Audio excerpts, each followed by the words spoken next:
Hello mga boss. Share lang ako ng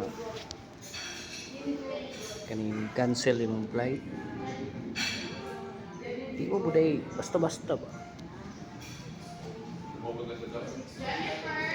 Oo, hindi basta-basta. Pero siyempre kapoy kayo. Sobrang hirap kasi andun ka na sa ano airport, tapos biglang sabihan na cancel. Eh, wala naman tayong magawa kasi sila yung nakakaalam eh. Pero ang case ko ngayon, cancel daw kasi nag-maintenance aircraft. Maintenance aircraft kasi daw maintenance aircraft. At ngayon, andito ako ngayon sa kasi nasa Cebu ako. Papunta sana ng Bacolod.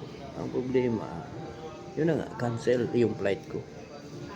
So ngayon, pinunta kami dito sa hotel para dito mag-relax.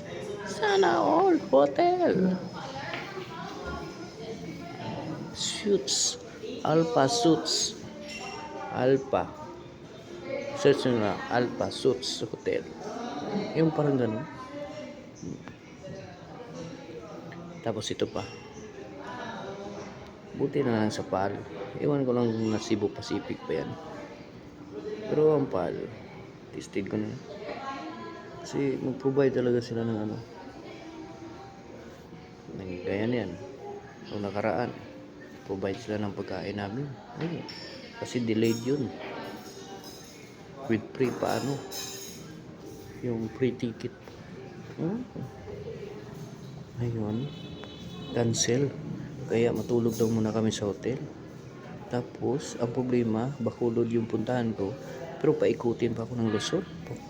Pupuntahin pa ako ng Maynila. Cebu to Maynila.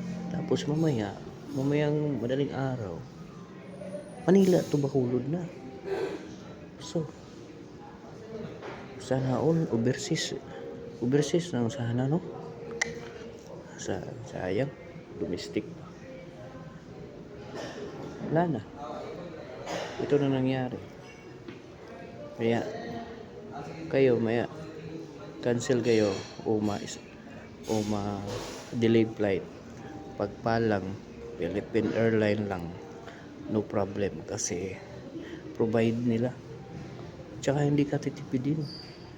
Maganda. Okay talaga yung PAL management. Okay. Iwan ko lang sa Cebu Pacific. Kaya like and share lang sa video ko sa